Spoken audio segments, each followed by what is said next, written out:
playing with confidence. Serves it inside 50. Inside 50, good hands. Drilling it into centre half forward. That was end-to-end football at its best. Back-to-back goals either side of quarter time. They have done it, the Bulldogs!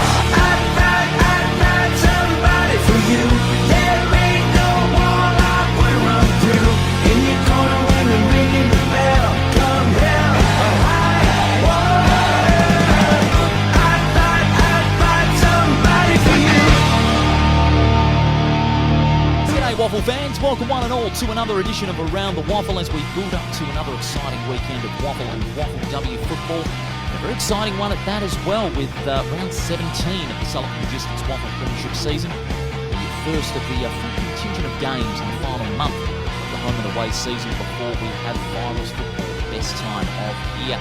And also the last round of the APCO WAFLW Premiership, which sees 3 teams battling it out for 2 final spots. Only one of them will be very, very unlucky to miss out, and we'll look at that battle in just a little bit here on Around the WAFL. It's all thanks to our fine folks at Grant's Car Stereo Morley, Sullivan Logistics, celebrating over 30 years of transportation in Western Australia, Front Row Screen Sport, Matt Williamson and Ryan Ramage doing a wonderful job putting out great coverage of WAFL footy, and of course District Promotions down at East Vic Park. They're all our wonderful partners of Around the WAFL in season 2026, so it's great to have them on board once again. And you're checking us out on Facebook and on Instagram if you want all your latest social content on Around the WAFL.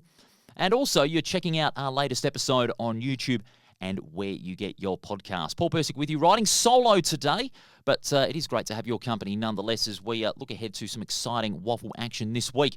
Also joining us later on in the show is South Fremantle's vice-captain in the WAFLW, Charlie Vandenburg, who of course is gearing up along with her side for the do-or-die clash with reigning premiers Claremont on Sunday, and that is going to be a big day in itself. She'll talk to us about the season so far, and she'll be looking forward to what is going to be an incredible game. She hasn't played since round 13, but she's very keen to be back in the side for Sunday's clash with the reigning premiers, where it's a must-win for South Fremantle, or their fate won't entirely be in their own hands. So a lot can happen in the next couple of days in the lead up to Sunday. And we'll also have the debut of our new recurring segment here on Around the WAFL, taking you back in time to some memorable moments and matches in the WAFL in years gone by. The first one, as we showed you on our socials, going back to 1983. And I'll give you a clue as to regards our flashback, Ron Alexander. And that's your clue for today's Around the WAFL flashback, first in a recurring series for the remainder of 2026 and well into 2027 as well, when we get underway once again. Also, we'll have a preview of the Sullivan Logistics WAFL Premiership season and also what is in store for September. So make sure you keep your eyes and ears peeled for that later on in the show. But we're going to get to some news, 2 big news items ruling the last couple of days in the WAFL, and one's a heartbreaker as far as Claremont are concerned, because it was confirmed earlier this week that contrary to speculation by various forms, including ours, earlier in the week, Claremont key forward Jaden Hunter has been ruled out for the remainder of the season with what is turning out to be an ACL injury. Hunter damaged his right knee during a passage of play 8 minutes into the second term and had to be assisted from the ground, although he did run to the bench on his own accord later on. But scans on his knee have revealed that he has damaged his anterior cruciate ligament, and he'll spend 12 months on the sidelines. So that is a major blow for Jaden Hunter, another one for him, and what has been a very disjointed last couple of seasons, because over the last 4 years in particular, he's gone 2 knee reconstructions to his left knee, a surgery to cure stress fractures in his back, torn ligaments in his left elbow, and a fractured finger, as well as 2 bouts of concussion just last year, with a second concussion forcing him to miss Claremont's win in the semi-final last year against Perth and the narrow loss in the preliminary final last year. So very unfortunate. Another heartbreaker for Jaden Hunter, who of course kicked 40 goals in 14 games last year. He's kicked 34 this year, and he's of course having to miss the rest of the season. And of course he kicked 7-1 against the Eagles, 4 goals against West Perth, and another 4 against East Fremantle in 3 matches, a stretch of 15 goals in 3 games. So he was back into some fine form. But unfortunately, he has been cut down. Speaking of the Claremont Football Club, other news from that game that was confirmed by the club earlier this week, Alex Pearce. Now, he's not missed a match so far this season off the half-back flank. He spent a few hours in hospital on Saturday night after receiving a knee in the back in a marking duel with Scotty Jones into the third quarter on Saturday in their win over East Perth. There's no sign of any serious damage to his ribs or his kidneys. He's hopeful of being fit to play on Saturday, but there remains a 50-50 prospect. A lot of injuries have hampered the Tigers this season. Ronan O'Connor, Samson Jennings-Hopkins, Austin Vanderstryfe, Max Menier and Callan England, who suffered a leg injury a couple of weeks ago, all forced to sit on the sidelines for a couple of matches. So, not the best time for Claremont to have injuries to key players, but they are sitting in second and take on West Perth on Saturday, so that is massive. Also reports, and this is as far as the entire league is concerned, the grand final, which was initially mooted to be a Saturday night, will revert back to a Sunday afternoon as a result of the Fremantle Dockers dominating the AFL competition this season and the likelihood of them hosting 2 finals during the final series in September. WA Footballer, led by newly appointed CEO Brad Wirra, who began his stint just a few weeks ago, have reportedly confirmed that the grand final will revert to a Sunday afternoon, that being the men's grand final, on the 20th of September at Optus Stadium. So no night grand final this year, despite it being initially mooted, but with the Dockers in fine form, and also with Adelaide being in contention for the top 4. You've also got to look at broadcast schedules and timing of the respective matches. So the Dockers likely to possibly host a preliminary final should they get the job done in the first week, knowing that they will finish on top of the ladder regardless of what happens in Friday night's game against the Western Bulldogs. The WAFL will revert to a Sunday afternoon grand final on September the 20th at Optus Stadium, a time still yet to be confirmed. Last year it was 3:20. It could remain the same for the decider in 2026. But we'll have more information as it becomes available. What we do know as far as grand finals are concerned, the road to the women's grand final, the WAFLW grand final, is getting closer. We're less than a month away from Fremantle Oval hosting the decider on August 23. And we know next week the first spot in the grand final will be confirmed. So keep your eyes and ears peeled for that. So some big news in the WAFL over the last few days. So be on the lookout for all of those when more information becomes available. Let's get on with our round preview. We're heading into round 17 of the Sullivan Logistics WAFL Premiership season as the final fight for the 5 is well and truly on in earnest.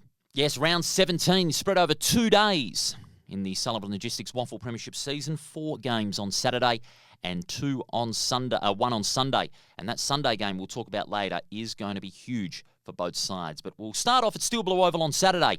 Swan Districts taking on Peel Thunder. The Premiership favourites at this stage. They're looking for 11 wins in a row, and they're looking to really enhance themselves as the foot of the competition in 2026. 110 on Channel 7 and on 7+. This is going to be a real barnstormer. Swan Districts have had the knack to catch sides by surprise at home. They did so against East Perth a couple of weeks ago in that very exciting win led by the likes of Caleb Ernst and Lee Coleman, who kicked a big bag in that match-winning performance, and Jesse Turner and a couple of others, Clint Hinchcliffe in midfield. But Peel Thunder, they just keep on winning, don't they? They've got amazing depth through their Dockers listed players. They go in with an average of 13 to 15 players in the Fremantle side this season, and the way they've been able to towel up Swan Districts in recent meetings has been absolutely magnificent. Testament to their class. They've won 4 out of their last 5 against Swan Districts. The only exception being that shock loss in the qualifying final in 2024, where Swan Districts won by 17 points, but Peel got it done 2 weeks later in the preliminary final.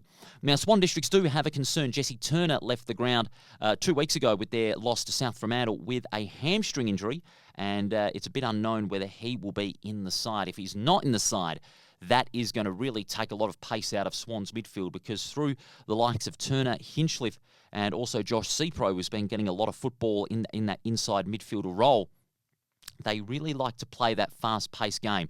They work it through the corridor, get direct penetration inside that forward 50. And without Jesse Turner, Swan District's chances could pretty much dip as far as they're concerned, because when you're trying to take on the likes of Peel Thunder, who heavily rely on that fast-flowing, high-scoring brand of football, it's going to be very tough for Swan Districts to try and curtail Peel Thunder's impact on the game. We saw a couple of weeks ago against Claremont, where Claremont were able to put a lot of contested pressure on Peel Thunder's hard-running mids. Subiaco did the same thing, especially with a tag from Marlon Corbett in particular on Jeremy Sharp, who was held to just 13 disposals in that game. But what remains to be seen is how Swan Districts can impact Peel Thunder's influence. And if I was Andrew Prune, the first thing you've got to do is really put that tag on Jeremy Sharp. If Jeremy Sharp has a tag put on him, that could be huge. But if you get one, you've got to get the others as well, especially when you have such high ball winners in the form of Sean Darcy in the ruck. He is going to stay at Peel Thunder this weekend, with Mason Cox remaining in the Dockers side for the game against the Bulldogs. Aidan Riddle, he can follow up with some good work around the midfield. You've also got a couple of others that are looking to get back in the side. Scotty Tuia, who was out with illness for a couple of games, but now he is able to finally make his presence known in that Peel Thunder lineup, and certainly is much needed with Swan Districts looking to try and maintain their good run of form recently at home. But Peel Thunder, they've got the firepower as well up forward. You talk about not just Riddle, you've also got Charlie Nichols in there. Jaron Carr is another one of those midfielders who can drift up forward and kick some goals. And Peel Thunder, just all round as a team, have the better balance.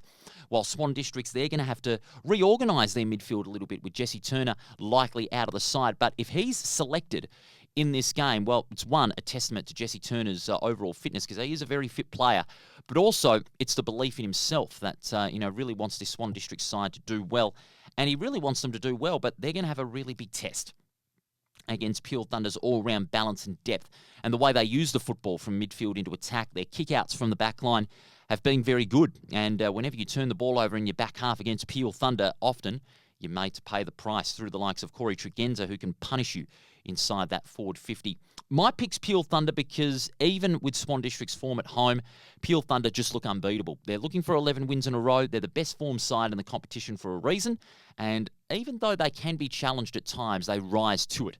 And it's a testament to Adam Reid and his ability to get the best out of the players, especially the younger players in the Dockers list who's finding their feet. Hugh Davies, he might have a bit of a burst in confidence after having a contract extension at Fremantle until the end of 2029. So that might spark a little extra fire, to continue his good week. And his work down the back line has been very exceptional.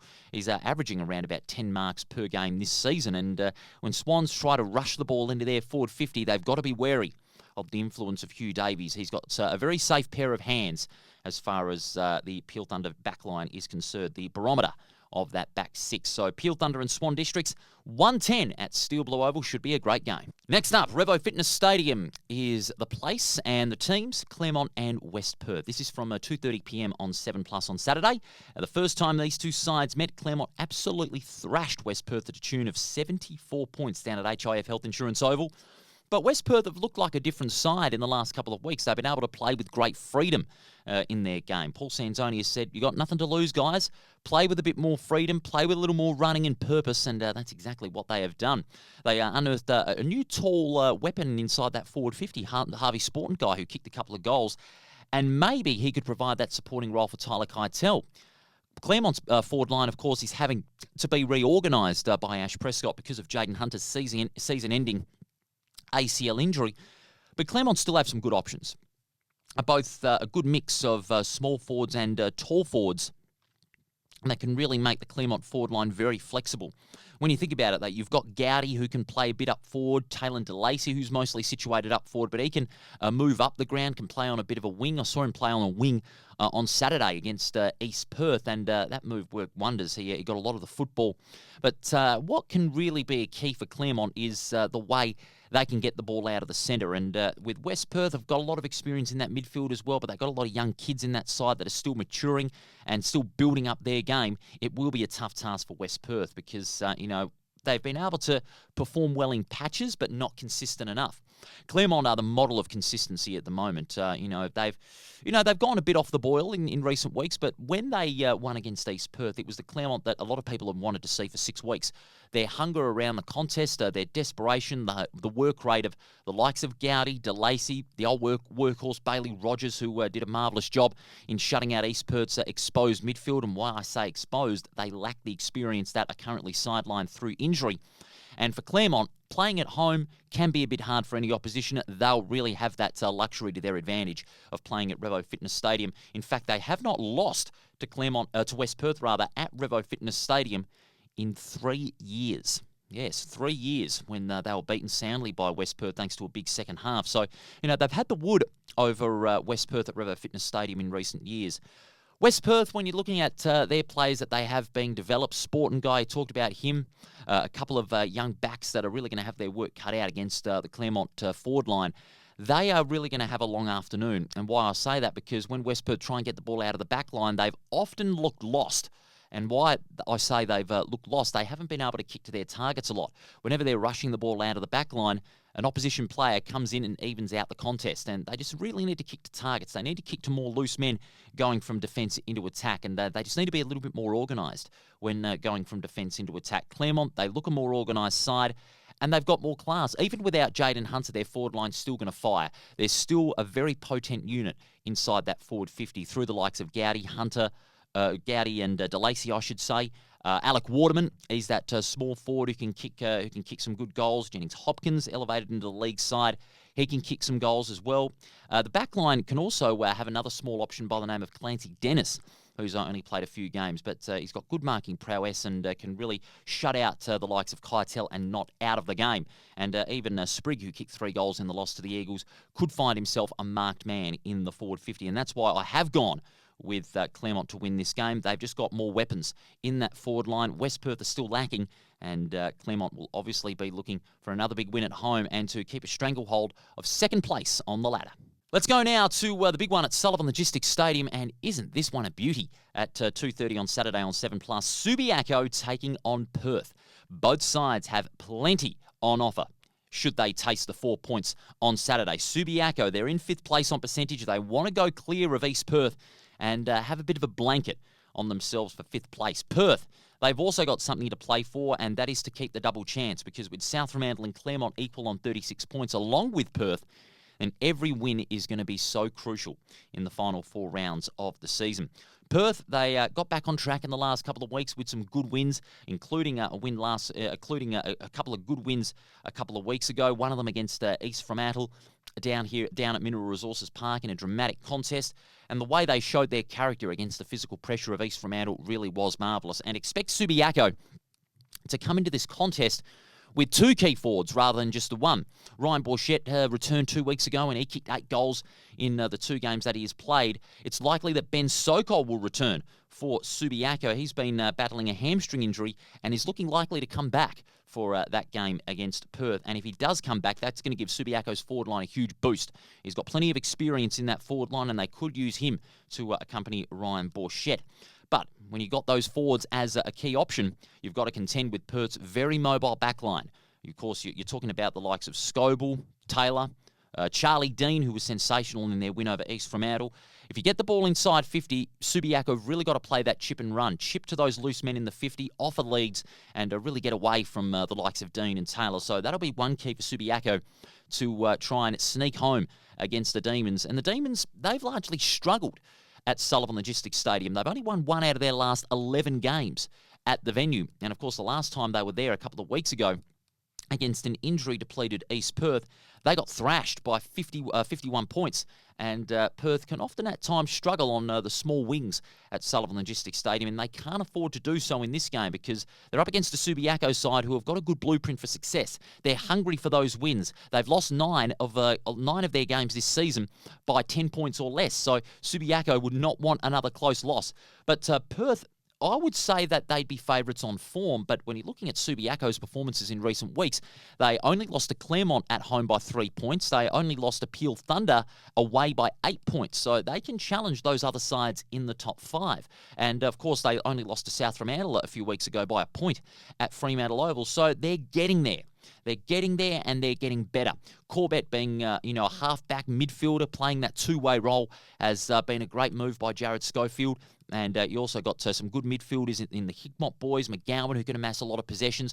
Greg Clark, he's a tackling machine. He can shut out any side's run and carry solo with some great tackling and keeps the ball as contested as possible. Perth would want to erase that. And they want to play as open as possible. They want to play fast, free-flowing, and have the say as far as their pace is concerned, because their midfielders got some very good pace. When you're talking about the likes of Byrne, Constable, and Brendan Parford, who's having another wonderful season. But the Demons, they're really going to have to be wary of a fired-up Subiaco, and that's why I'm going with the Demons.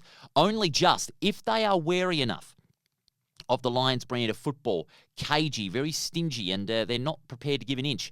Well, Perth can't be prepared to give an inch either, because they're playing for a possible spot in the top 3 at the end of the season, and they want to keep their double chance hopes alive.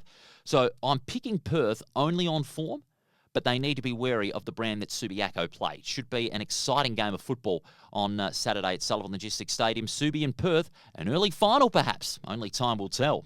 And then the last game to be played on Saturday in round 17, it is East Fremantle taking on East Perth at the Good Grocer Park. This one's live on 7+, and this too is shaping up to be a real cracker. And why I say that, because East Fremantle, even though they're in 9th place, they're only 2 wins out of the 5, and they haven't got any buys coming up, and a couple of teams above them have got some buys. So, there's still a little hope, but it is fading.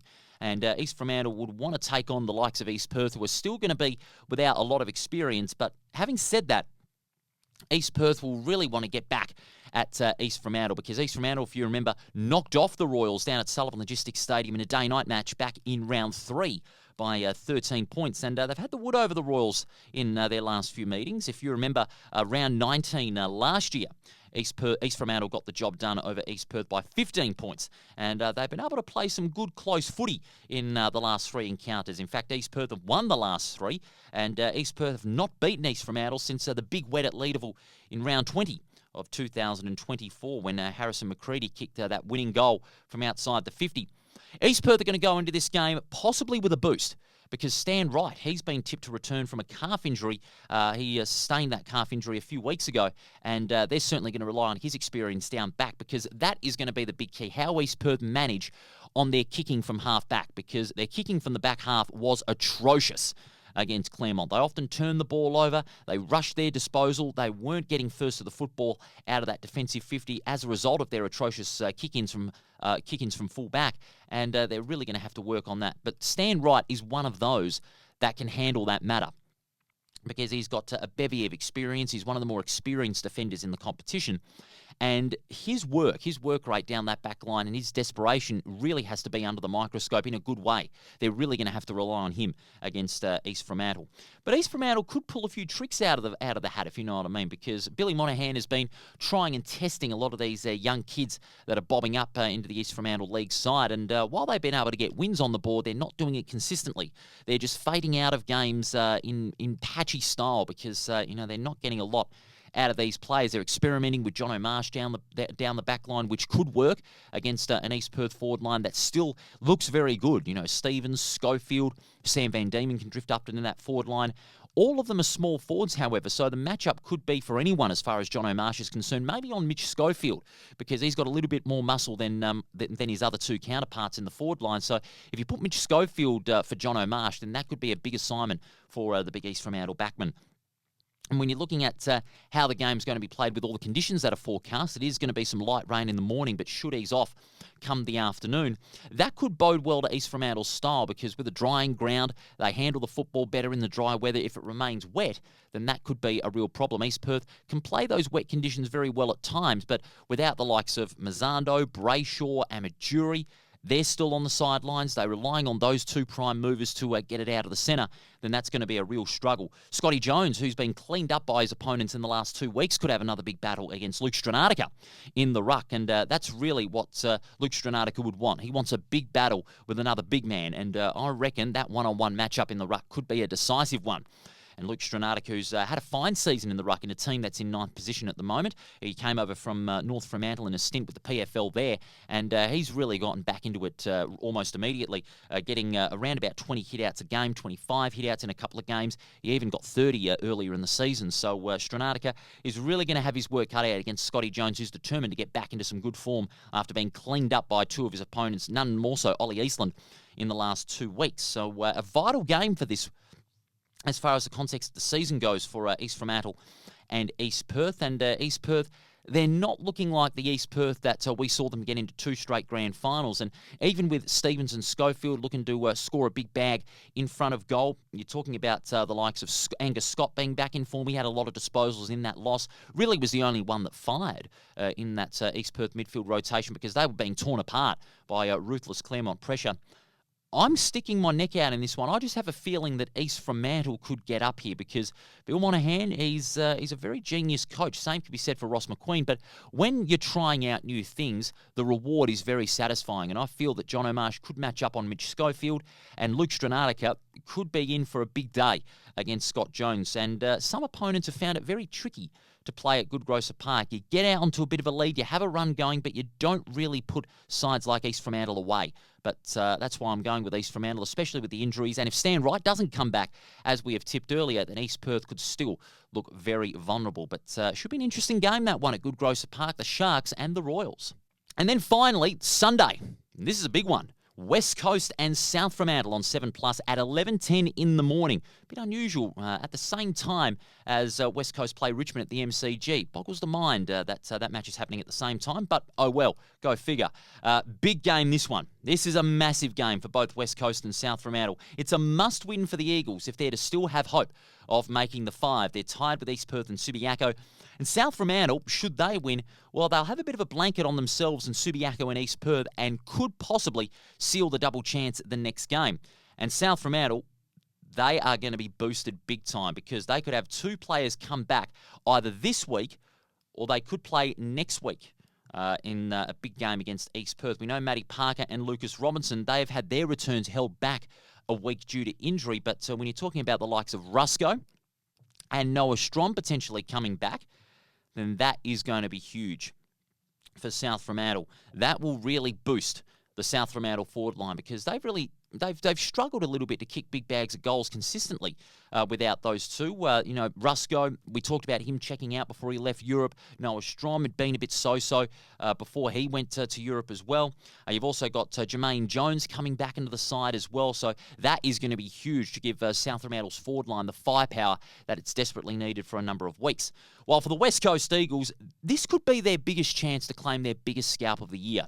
You know, they've had wins against Claremont, they've had wins over East Fremantle, they've had wins twice now over West Perth, and they've been able to take Swan Districts out twice in a couple of competitive games. And should they get the job done, it could be their biggest scalp of the year and their biggest hope of making the 5. They've got a lot of self-belief in themselves under Cole Horsley, who's got a great formula together in order to take on these great sides. They've had usually up to 19 listed AFL players in that side, and they've played some bloody great football. You talk about Gross and Hall, prime movers in that engine room. Cooper Duff Titler, as I said on Monday, if he's selected in that AFL side, then that's a just opportunity because he's been one of those small forwards that has fired on all cylinders. He kicked 4 goals in that win over West Perth. Down back, Josh Burke has been exceptional.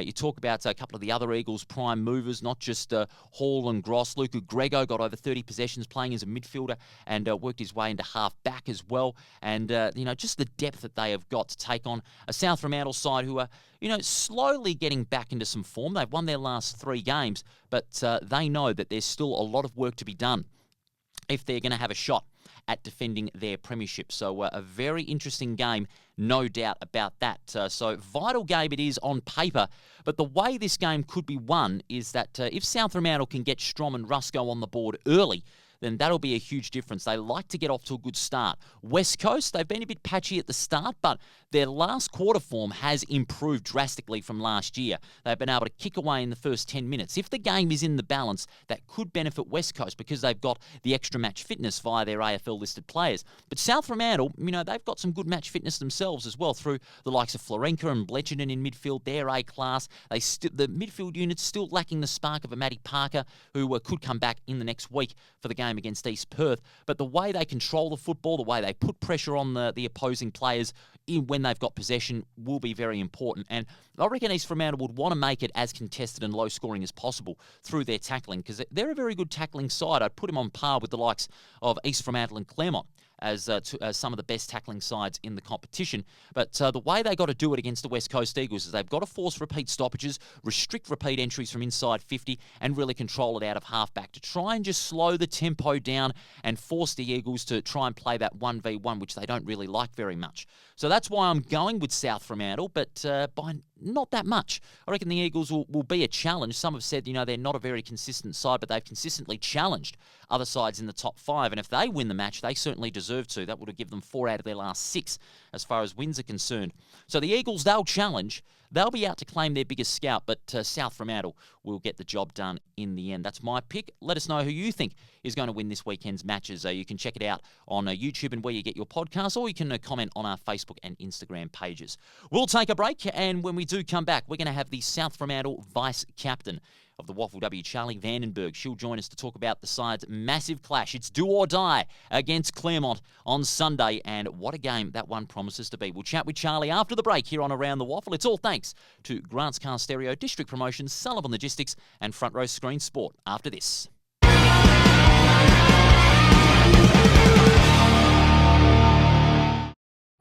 Take it from me, great things happen at the Waffle. Valentine Roads and goals. With free entry for kids, future stars on the ground, and a kick-to-kick at every break. The Waffle is where footy memories start and legends are made. Follow the Waffle on socials or get to a game.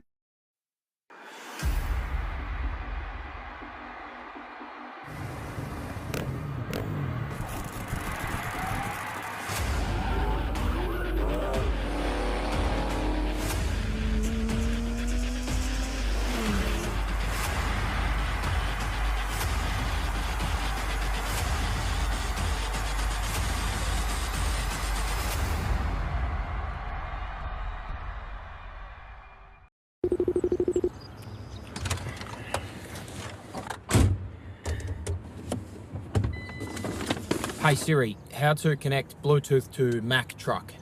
Sullivan 2, what's your position? Just a midfielder, mate. On your left. Oh, come on, get out of the way.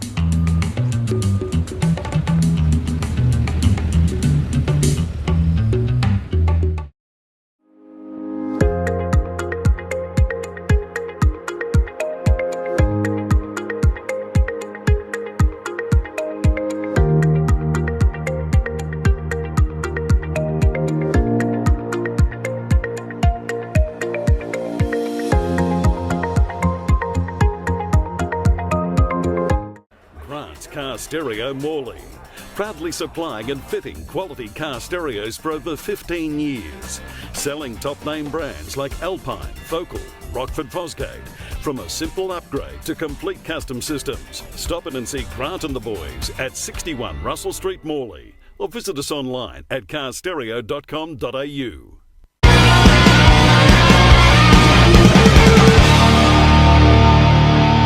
Back with us here on Around the Waffle. Paul Persic riding solo and bringing you all the action that is to come in the Waffle and WAFLW. It's on YouTube and where you get your podcast. Well, it's a big round 18 in the WAFLW competition. 3 matches that had huge ramifications on the final 4. It's all on the line for Perth, East Fremantle, and South Fremantle in their efforts to fight it out for those final 2 spots in the 4. And South Fremantle are one of those sides. They are currently in 3rd place, but they're only 2 points ahead of their arch rivals and a game ahead of Perth. So all is possible for that final fling for the four. And South Fremantle, well, they're going to have a big boost this weekend with the return of their vice-captain, who got suspended back in round 13, but she's available to play and she's gearing up for that big game against reigning premiers Claremont on Sunday. Charlie Vandenburg is her name, and she's good enough to join me here on Around the Waffle. Hello, Charlie.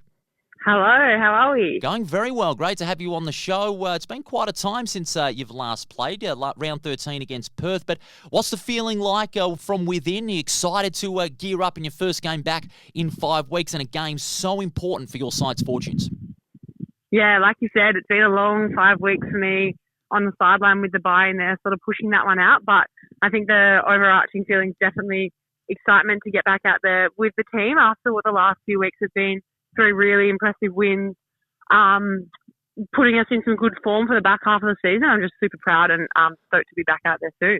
And they've had a lot of new great signings over the last few weeks, South Fremantle. In particular, Kiana Lee. What have you made of her work in the forward line since she came back? Since she came to South Fremantle and has started kicking all those goals? Yeah, I know she's been definitely an attribute to our team. You look at the stat sheet and go, who is this new girl kicking 6 on debut? I can't remember what she kicked in her second, and then 4 across the weekend just gone. So it's been fantastic to have her, not just on game day, but the way that she's just immersed herself in our culture over the training weeks. It's like she's been there since the start of the year, really brought in great connection and pride to be a part of South Fremantle Footy Club, only being here sort of a month or so. You're going into this game with 4 wins on the trot, and it's good to go into, a crunch finals game in winning form. What has the coach, Pierre Folletti, spoken to you about, a game like this, going into the form that your side is in with 4 wins in a row, as far as mindset and attitude approaching a side like the reigning premiers? Look, I think that a lot of it just comes back to the belief and trust in our systems. Like the last 4 weeks, it's worked. We've had a couple of big wins and a couple of close wins. That means that our system works, and we just back it sort of going into whatever the opposition might offer us. As you said, Claremont are the reigning premiers, but they were they went down to Subi by 1 point the week before we played Subi, so they're definitely not untouchable. And I think that everyone knows that they're a handball kind of chain game, and we just sort of adjust our play on how we might counteract that. But definitely the belief and trust that we've got in our system and each other from what the last sort of month of footy has given us. You've talked about Claremont being quite a trigger-happy side when it comes to their handball game. Would a way to combat that be, just to try and keep them out of that loop as far as their handball is concerned and really out-tackle a side like Claremont? Would that be the number one key? Yeah, there's a few different ways that we might sort of go around it. That's probably more of the coaches are far across that than I might be. But I know that we've got different role players that might help sort of balance that out. Or as Subi did the week before, we just sort of look at how they helped combat the handball and how they then managed to stay in the game and then get the game on their terms, bringing them that 1 point win.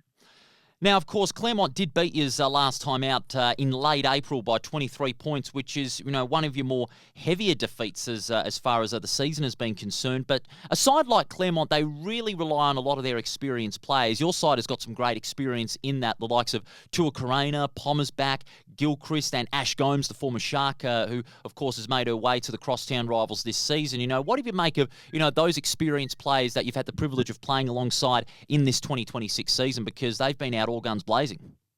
Yeah, they have. They really sort of set the standard for our team in game and in training, and I think that we've got a great balance across all lines, where in past we've probably had our leaders, whether it be front, back or middle of the ground, but we've got the experience and people, like you said, Ash Gomes, hopefully Vecchio comes back in this week praying, that just bring that experience, that knowledge, and even if it's not finals experience, it's just pressure experience and knowing how to handle your teammates and handle situations and then settle the group until the job's done, I guess. Now, I know players at this time of the year don't like to look too far ahead, but I'll put you on the hot seat here, and the hot seat, the temperature is at 7,800 degrees Fahrenheit. Should you go out of that game a winning side, who would you prefer to take on in that first semi-final? East Fremantle in a nice People's Derby final, or the resurgent Perth, who have been on huge leaps and bounds as far as their improvement has gone in their second season of competition? Yeah, like you said, their second year in the comp for Perth. If they have a finals berth, that's huge for their team and their club, and that's a pat on the back to them. But I do think I couldn't pass up on a derby final, whether it be here or away. There's that little bit of extra excitement. A rivalry, obviously, with our friends that have come from East Freo, now a few being drafted, but that's always a game that everyone looks forward to on the calendar. So maybe adding the finals aspect in there, though, it probably steps it up that little bit more. You heard it here. The East Fremantle vice-captain, the South Fremantle vice-captain, rather, wants a People's Derby first week of the finals. It is going to be huge if that eventuates. Charlie, we really appreciate your time here on Around the Waffle. Good luck on Sunday. Massive game, this one, with the highest of stakes possible. Thanks so much. Thanks for having me. Superb stuff there from Charlie Vandenburg, the vice-captain of South Fremantle, joining us here on Around the Waffle. And let's take a look at the action now. Last round, round 18. Let's look at the ladder first off. There you see it. First and second, they're signed, sealed and delivered. Third, fourth and fifth are the key positions we're talking about. South Fremantle third, East Fremantle fourth, Perth in fifth. And let's have a look at the permutations for each side, the simple part of the permutations. South Fremantle, should they win against Claremont, regardless of what happens, they will lock in third place.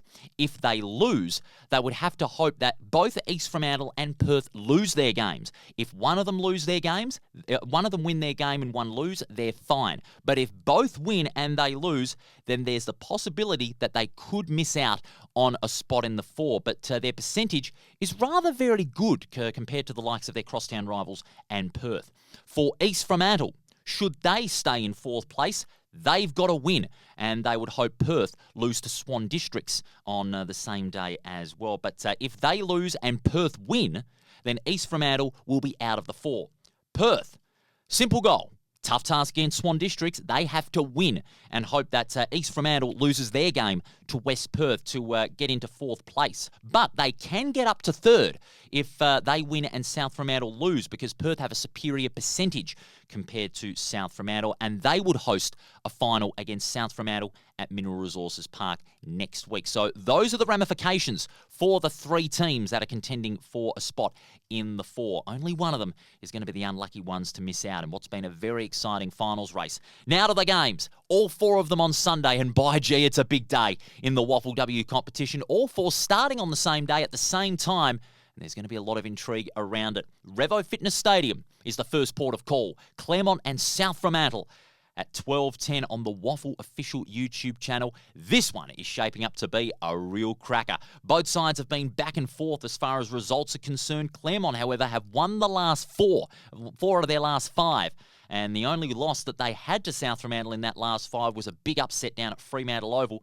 And my colleague Ethan Roth went with the wrong tip and lost his unbeaten claim for Claremont. So there you go. Shout out to you, Rothy, but take that. Ha-ha. We'll see you Monday.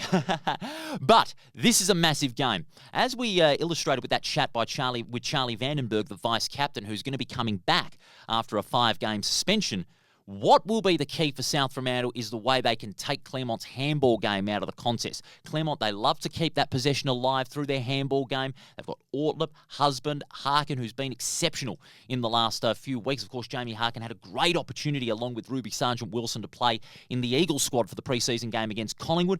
And with the bye they had last week, they'll be energised and ready to go. What's also going to be important is how Claremont's forward lines can still function without Ortlip, who's out for the remainder of the season, as we know. But Claremont, they've still got enough class to get it done. But I just feel that South Fremantle have got a little more motivation. The other question is, and Ethan Roth put this to me off the air, how many players will Claremont and South Fremantle rest in the event of both sides being in the four? If I was Claremont and South Fremantle, I would not take that chance at all. No way. If I'm Jack Schwartz or Pierre Folletti, which I'm clearly not, but if I was in their shoes, I would not be taking that risk, because you've got finals the very next week. There's none of this pre-finals bye crap. You've got to have your best side out there. Yes, there is the risk of injury and your key players possibly missing the finals if that eventuates. But you can't take that chance. You've got to get straight into it the next week. But I feel with South Fremantle, with Vandenburg coming back and possibly Lauren Vecchio coming back. Now, if she comes back, that is a real bonus. She's one of the key leaders of the Bulldogs, life member, current playing life member. And with Kiana Lee on fire in the last 3 games, that could be enough for South Fremantle to win. I'm going with the Bulldogs in this one to sew up third place and host that first semi-final. I just feel they've just got a little bit more motivation. Claremont know that they've locked in second and they deserve to be in the top 2. But are they going to go into this game with a different approach? I would suggest so. I'm going to go South Fremantle on this one because they've got a little bit more to play for, and they certainly want to host that final. It is going to be massive, make no mistake about that. So is this game, and this is the biggest chance Perth will have this season. They take on the league leaders, Swan Districts, who have only lost twice. This game's at Steel Blue Oval at 12:10 on the official WAFL YouTube channel, and what a battle this is going to be. If Swan Districts win, Perth are out. If Perth win and East Fremantle lose, then Perth are going to be in the 4 in their second year of competition. Make no mistake about it, it is going to be tough. Tough and physical in very unpredictable conditions. The rain could be a bit of a factor as well. There's a forecast of light rain on Sunday. But Perth are going to be motivated under Steph Walding. They're going to go into this game like it is a sudden death final. But Swan Districts, they have got the cattle to produce some good four-quarter football. The battle I'm really looking forward to seeing is the battle in the ruck between Quaife and Warne. Warne has her work cut out against Lauren Quaife, who along with Matilda Husband is the premier ruck in the competition. Her clear tap-out work is very good. Her follow-up work is getting better. I can say the same with Molly Warne as well, who's been getting over 20 to 25 hit-outs in recent games and has really worked hard to keep her spot in that first Premier Ruck division for the Perth Football Club. But at Steel Blue Oval, gee, Swans are hard to beat. They are hard to beat over there. They've only lost once at home this year, and that was to the reigning premiers. But when they play at Steel Blue Oval, there's always something about it. When you got Jamie Henry firing, Lauren Quaife, Summer Yarran, who broke from her shell last weekend in that forward line, kicked a couple of vital goals in their very big win over Peel Thunder. You also have Naomi West, Baker, Bella Edgley, the key defender, who's back in form after recovering from a shoulder injury in recent weeks. You just feel that Swans have got a little bit more. Although Perth are going to have great motivation, I'm sorry to say to the Demons fans, Swans will win and will end Perth's season. I just feel Swans, they're on top of the ladder. I feel that they may rest one or two players to get them set for the finals, but if I was Jason Burton, I wouldn't take that chance either. I want to show to the Demons and the rest of the competition that you're not prepared to take that risk. You are not prepared to take that risk of resting players, so you look bad this week. You want the side to look consistent. That's what I do, and Swan Districts will win quite easily. Now, next game at 12:10, this is the only real dead rubber in this round, and that's heartbreaking to say because Subiaco are up against East Perth. East Perth got a lot of good young talent who are just slowly improving, but not quickly enough as far as their game plan is concerned, and they've only had the 2 wins as a result. They take on Subiaco in a battle of the co-tenants at Sullivan Logistics Stadium at 12:10 on the official WAFL YouTube channel. While might seem inconsequential as far as the team's season is concerned, Subiaco will have something to prove against the young East Perth side. And the big three in Steen, Petrevsky, and also Shepherd, they've really shouldered the workload without much support. And the forward line has not been the same since Olivia Walmarans got picked up by Richmond in the AFLW draft. And the real big problem for that, as far as they're concerned, is that has really thrown a real big disruption into their game plan. And that's pretty unfortunate because Subiaco, they are one hell of a side. Subi are a great side when looking at their talent that they have got. And also up forward, Kay Peters as well, who's been positioned in some weeks as that number 1 forward, but it hasn't really worked. And they haven't been able to kick big enough scores to get them over the line. We saw that against South Fremantle last week. But for East Perth, just play with pride. Just play with raw pride and passion, knowing that this is the last game of the season and knowing that there could be some changes on that playlist for next year. They need to play like they've got nothing to lose and just play with that little extra pride and raw passion to show that they can get the job done. But I'm going to go with Subiaco. They want to end their year on a high. Baker Denneman wants to end the year on a high. It largely has been a disappointing year for Subiaco, and I'll say that the Lions will get the job done quite handsomely. The big three can fire. They just need support in that midfield and up forward. Then the final game of the season. It's at the Good Grocer Park, East Fremantle, taking on West Perth. That's at 12:10 on the official WAFL YouTube channel, and it's been really interesting to see the fortunes of both these sides. East Fremantle have got a lot of young kids, but they're defying expectations, and they're currently in the 4. And if they beat West Perth, they will keep their spot in the 4 and will play against South Fremantle in the elimination final, the minor semi-final, next week. But West Perth, they want to try and cause a red herring. The way they performed last week was just magnificent. That was the West Perth that many fans had been dying to see. Dominance in the midfield, getting the ball out of the centre, first to the ball in the clearances, and Clint Degebrot, the WAFLW coach, will certainly want to see his side end the year on a high. And it's been a largely disappointing year because they're not looking like a consistent side, unfortunately. Even though they've got some experience back in the form of Kat Bennett, who kicked a couple of goals, she's primarily been situated in that forward 50. And if she's to play a role in that forward 50, she could be matched up on Brooke Repacholi. Then if Repacholi's matching up on her, I feel Repacholi could have that sustained 1v1 advantage because she's very strong in that area, takes some very good marks. But West Perth, keep in mind, did towel up East Fremantle a little earlier in the season in round 10, but that was only because the ground is very wide at HIF Health Insurance Oval, and West Perth play those wide grounds very well. Goodgrosser Park isn't as wide, and so that's going to be a major challenge for West Perth, how they navigate the lack of space that the Goodgrosser Park's wings present. In South Fremantle, they love to play that, fast-paced 1v1 through the corridor, and they've got some very good midfielders in the form of Flynn, who can drift up forward and kick some goals as well and dominate the contest. That's why I've gone with East Fremantle to keep their spot in the 4 because they know what to play for. They're a more consistent side at home, and their midfield presence is very, very good. So I'm going with East Fremantle to beat West Perth quite handsomely in the end and formally lock in a spot in the 4. Big weekend of WAFLW. You can see it all on the WAFL YouTube channel. We'll take a break, and when we do come back, debut of Around the WAFL Flashback, taking you back to 1983.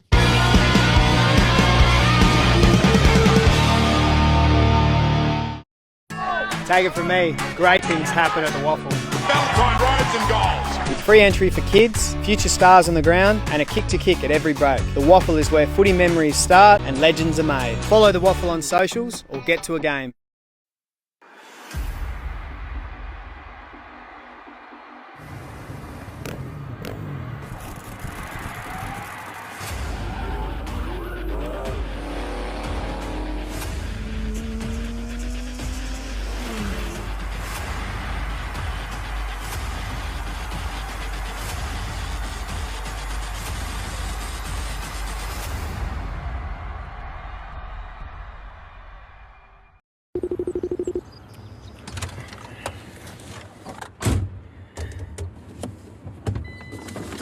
Hey Siri, how to connect Bluetooth to Mac truck? Sullivan 2, what's your position? Just a midfielder, mate. On your left. Oh, come on, get out of the way.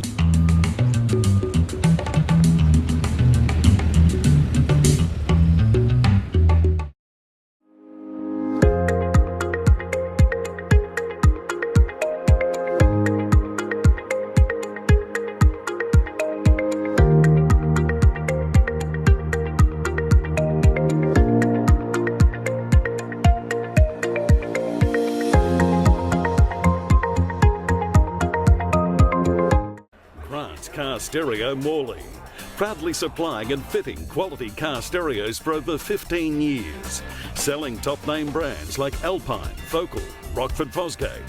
From a simple upgrade to complete custom systems, stop in and see Grant and the boys at 61 Russell Street, Morley, or visit us online at carstereo.com.au.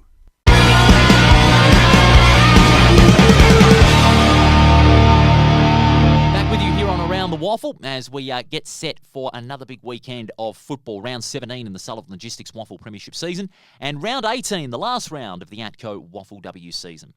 Okay, the debut of our new recurring segment on Around the WAFL. Around the WAFL Flashback takes you back in time to some memorable moments and games across the history of this marvellous competition. Our first stop on the Around the WAFL Flashback train takes us to 1983, the last round. And it's at the old East Fremantle Oval. It looked completely different back then to the way it is today. It is East Fremantle and East Perth. And East Perth, they wanted to put East Fremantle out of the race for the top 4. East Fremantle, who had been renamed the Sharks from Old East after 1982, had a bit of an up-and-down season under captain coach Ron Alexander. Now, he would be out injured for this game, as well as fellow star Rod Lester-Smith. But what they turned on at East Fremantle Oval really showed that they really arrived as a football side and were ready to contend for another premiership after some great success in the late 70s, but had been in the doldrums in 1980, 81 and 1982 where they finished no higher than 6th. East Perth, of course, they had their struggles during the year, but they really gave the fight to East Fremantle. Let's take you back now to some highlights. This footage courtesy of Channel 7, round 21, 1983, East Fremantle and East Perth.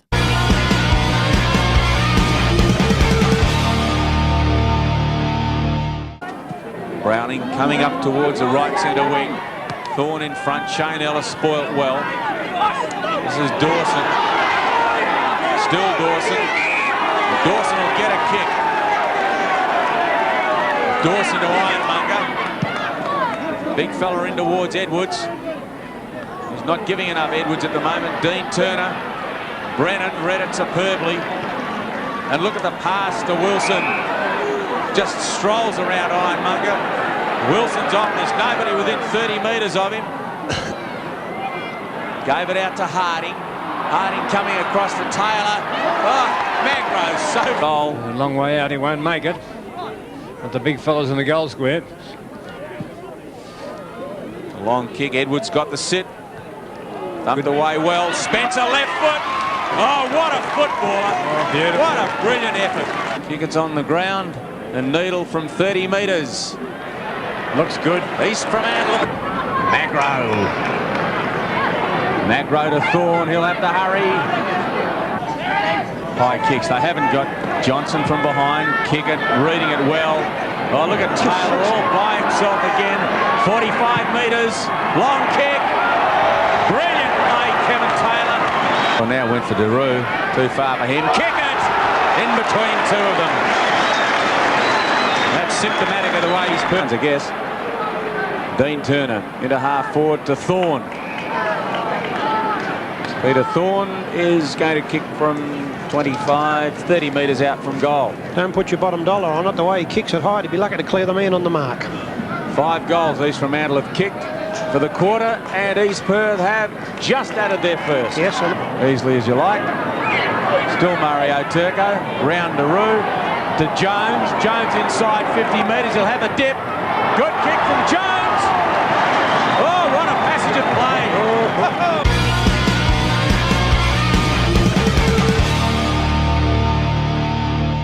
Well, there you go. A rather handsome win to East Fremantle that day over the Royals at East Fremantle Oval, and that put them in the top 4 for the first time for the entire year. So what a time to enter the 4, and they got the job done in great style. And having a look at those players from yesteryear, especially some sensational stars in that game. Of course, Kevin Taylor, a great forward in that game. Ironically, he got reported for striking in that game and missed that first semi-final. So there was our first stop around the WAFL Flashback, taking you to 1983. A sensational day of football that was at East Fremantle Oval. That does it for this week's preview show here on Around the WAFL. Thanks so much for your company, and a huge thanks to our partners, Grant's Car Stereo, Front Row Screen Sports, Sullivan Logistics, and District Promotions. Rothy will be back with me on Monday night to recap all the action and also look ahead to the WAFLW finals as the road to Fremantle Oval, August 23, gets ever closer.